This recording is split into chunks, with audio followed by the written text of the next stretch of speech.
Shukla, the Bihar teachers history makers hashtag TVT मंच के माध्यम से आज ब्लॉग 17 आज के मेहमान के अंतर्गत आज आप सबों के सामने एक शख्सियत से मिलवाना चाहती हूँ जिनका नाम है अरुण दुबे।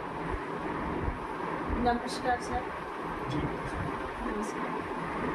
पहले तो आप अपने बारे में हमारे टीवीटी मंच के दर्शकों को बता दें, फिर हम बताते हैं कि हमारा टीवीटी मंच है क्या। सभी दर्शकों को नमस्कार। मेरा नाम डॉक्टर अरुण है। महात्मा गांधी केंद्रीय विश्वविद्यालय मोतिहारी, इसकी स्थापना वर्ष 2016 में हुई थी। वहाँ से 17 मई से 17-19 से मैंने मास्टर्स किया और वहीं से पीएचडी करके वर्तमान में मैं assistant professor as a guest वहीं पे डिपार्टमेंट ऑफ सोशल वर्क में कार्य करता हूँ। चलिए, बहुत बहुत बधाई आपको। सबसे बड़ी बात है कि हमारा टीवीटी मंच 4 दिसंबर 2019 जब कोविड के समय में सारे स्कूल और कॉलेजेस बंद थे, अक्सर आपने भी ऑनलाइन किया होगा, पढ़ाई की होगी, तो हमारे टीवीटी मंच यही कार्य किया कि क्रैश कोर्स के द्वारा, सुपर क्रैश कोर्स के द्वारा बच्चों को फ्री ऑनलाइन सुविधा प्रदान किया। इसके वजह से बच्चों को विषयगत समस्या और पहली कक्षा से लेकर के 12वीं तक की कक्षा को फ्री ऑफ कॉस्ट बच्चे। फिर इसमें 25 ब्लॉग भी हैं जिसमें सब ब्लॉग का अलग अलग टॉपिक है। तो उसी ब्लॉग में एक टॉपिक था आज के मेहमान, जिसमें हर एक शख्सियत मिलवाना है। जैसे उसमें एक एंकरिंग भी है जिसमें है कि हमारे शिक्षक सर का स्लोगन ही है कि हमारे शिक्षक से बड़ा एंकर कोई नहीं हो सकता, क्योंकि जो बच्चों को अच्छे से गाइडलाइन करके पढ़ा सकता है उससे बेस्ट एंकर हो नहीं सकता। और जहाँ तक शिक्षक पहुँच सकते हैं वहाँ जल्दी कोई पहुँच भी नहीं सकता, क्योंकि विद्यालय की बारीकियों, शिक्षा जगत से जुड़ी छोटी छोटी समस्याएं वो एक पत्रकार नहीं समझ सकता। वो एक बारीकी है, वो एक शिक्षक और शिक्षा जगत से जुड़े हुए सभी समझ सकते हैं। तो सबसे पहले तो आपको बहुत बहुत बधाई। ये हमारे अरुण सर जिन्होंने महात्मा गांधी केंद्रीय विश्वविद्यालय जो मोतिहारी में है और उसके ये कभी स्टूडेंट रहा करते थे और जिन्होंने अपने प्रथम प्रयास में उस एग्ज़ाम को, नेट को क्वालिफाई करके और उसी कॉलेज में इन्होंने लेक्चररशिप का पोस्ट हासिल किया है।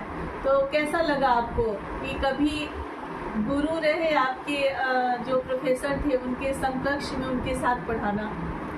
मैडम, वो जो हमारे मार्गदर्शक रहे हैं वो तो एक बार जो मार्गदर्शक और गुरु होते हैं वो सर्वदा ही होते हैं, सर्वकालिक होते हैं शिक्षक। इसीलिए शिक्षक कभी विद्यार्थी का नहीं होता है, वो समाज का होता है। उसका कारण है, जैसे आपने बताया कि जो बारीकियों को कोई नहीं समझ पाते हैं वो शिक्षक होते हैं। विद्यार्थी के निर्माण करने में वही विद्यार्थी आगे जाके कोई कृषि कार्य में रहते हैं, कोई प्रशासनिक सेवा में रहते हैं, कुछ शिक्षक बनते हैं और अन्य अन्य कार्य करते हैं। तो समाज में जितनी गतिविधियां चलती हैं सबको चलाने वाले उन सबके मार्गदर्शक वो एक शिक्षक ही होते हैं। इसीलिए संज्ञा दी गई है कि शिक्षक सर्वदा समाज का होता है।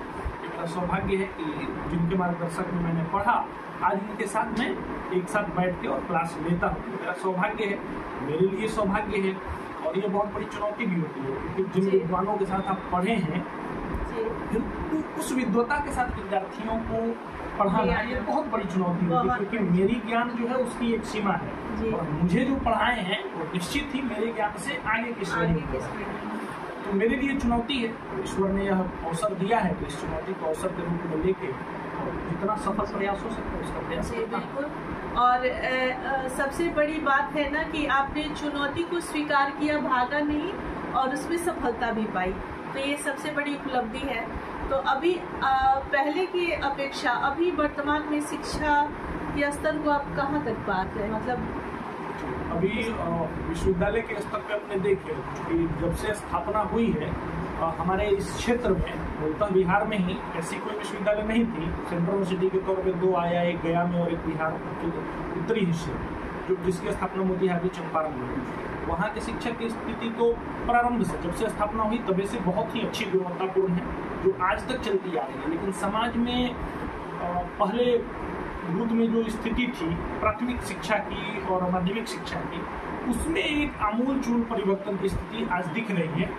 और उसमें शिक्षकों की संख्या भी बढ़ी है, गुणवत्ता भी बढ़ी है, तमाम प्रकार के ट्रेनिंग जो हम लोग पेपरों में देखते हैं और ऐसे भी आप लोगों जैसे विद्वान लोगों से मिलते हैं तो वहाँ से जो जानकारियाँ मिलती है बड़ी तो है, अच्छी स्थिति हुई है। और शिक्षा के क्षेत्र में ICT जैसे मोबाइल का उपयोग, जैसे हमारे TVT मंच का एक स्लोगन है कि मेरा मोबाइल मेरी शिक्षा। तो आजकल हर एक चीज़ तो डिजिटल हो रहा है। अब तो आजकल ऑफिस वर्क और बच्चों की रिपोर्टिंग भी ऑनलाइन हो रही है। तो शिक्षा जगत में ऑनलाइन मोबाइल का प्रयोग, लैपटॉप का, इसको आप किस पक्ष में लिखते हैं? मतलब पॉजिटिव वे में देखते हैं या निगेटिव वे में?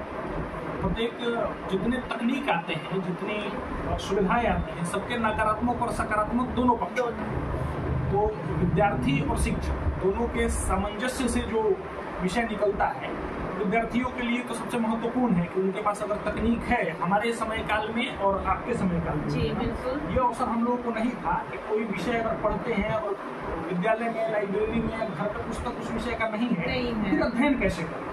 आज के विद्यार्थियों के लिए बहुत अच्छा ऑप्शन है, बहुत अच्छा अवसर है कि उनके पास तकनीक है, एक्यूरेट जानकारी उनको मिल पा रही है, बस स्रोत बढ़िया होना चाहिए। रेफरेंस इसको बोलते हैं, अच्छे रेफरेंस से पढ़ें और इस अवसर का लाभ।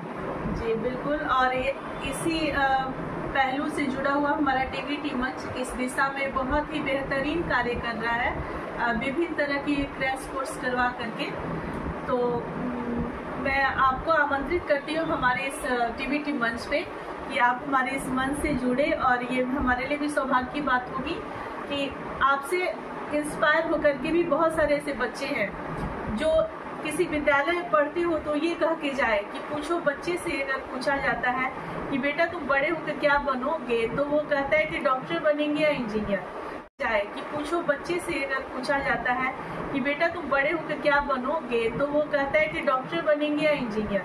कोई बच्चा ये कहे कि मैं शिक्षक बनूंगा और इसी विद्यालय में आऊंगा और इसी विद्यालय में अपने गांव के बाकी बच्चों को शिक्षित करूंगा, और जो कमी में मुझे हुआ वो जितनी बारीकी वो झेला या फिर जितना इम्प्रूवमेंट उसमें हुआ वो दूसरों बच्चों को भी वो प्रदान करे। तो चलिए, अब मैं आपका ज़्यादा समय नहीं लूँगी, बहुत मुश्किल से सर ने हमारे लिए समय निकाला है। तो सर को पहले तो TVT मंच पे सर ज्वाइन हो गए हैं मेरे कहने पे, और सर कभी कभी आप अपना फीडबैक भी आपसे उम्मीद करेंगे हम कि आप अपने क्या बोले महत्वपूर्ण जो सुझाव होंगे हमारे इस मंच को प्रदान करेंगे। तो फिर हमारी इस मंच की तरफ से आपका बहुत बहुत धन्यवाद। बहुत धन्यवाद मैडम, आपने मुझे इस अवसर दिया, इस लायक समझा कि मैं यहाँ आऊँ और विश्वविद्यालय को या स्वयं को प्रस्तुत करूँ। इसलिए बहुत आभार। आपने इस मंच पे मुझे आमंत्रित किया है, इसके लिए भी बहुत आभार। और सब लोग मिलते रहेंगे, आप जैसे लोगों का मार्गदर्शन में कार्य किया है, सीखा है, भविष्य में भी सीखेंगे। सबको नमस्कार।